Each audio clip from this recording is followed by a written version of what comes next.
Because of his brother's educational sacrifice, Lester was determined to excel in his studies. He approached his academic and extracurricular endeavors with great alacrity, both in the classroom and on the field. Old for his class and under-challenged, Lester skipped over his freshman year to start high school as a sophomore. At only 13 years old, he got an early start on his football career as well. At this point, his main talent was kicking. He had developed incredible accuracy and distance by working the previous year with Charlie Price, a former Swarthmore College athlete and owner of a local store. Do you know where the drugstore is down in Bethers? on Hunting Valley? Yeah. The big store across from that, would have a real estate office or something. It was Price's store. He liked to play sports. He liked to be active outside.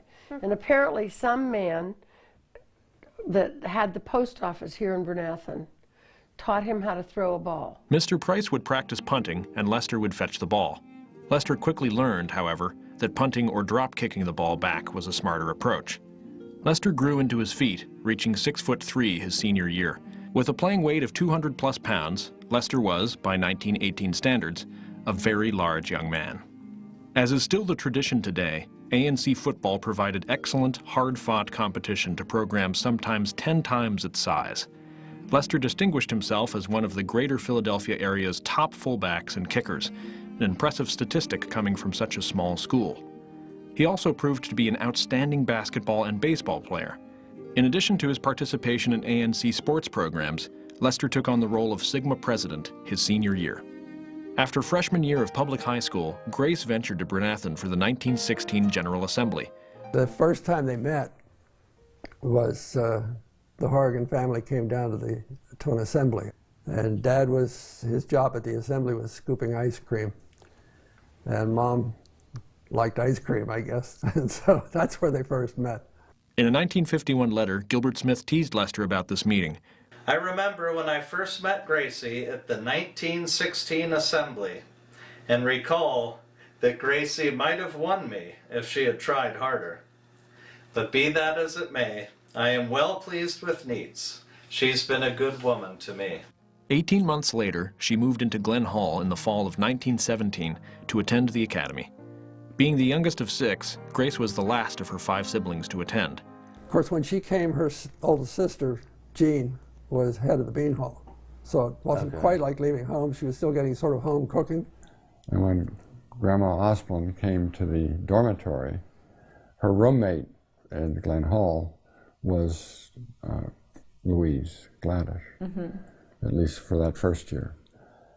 And she was accustomed to saying her prayers before bed, saying the Lord's Prayer before she went to bed. And, you know, here she was in a new situation with a dormitory and a roommate, and what are you going to do?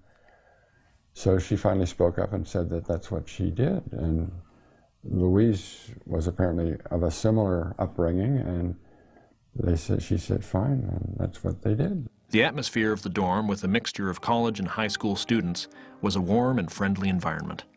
Grace's accepting and quiet demeanor was greatly appreciated, and many called her a close friend. Friends described Lester as being sweet on Grace during high school.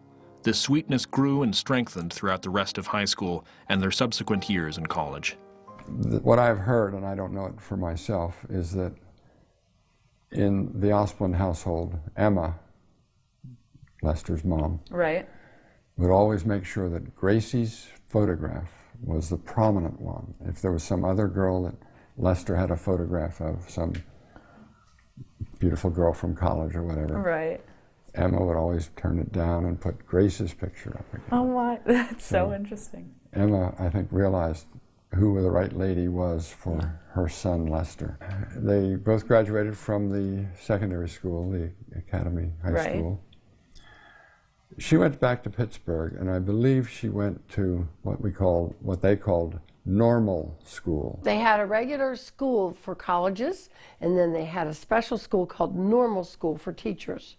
And she took teacher training, and then she taught kindergarten for a year.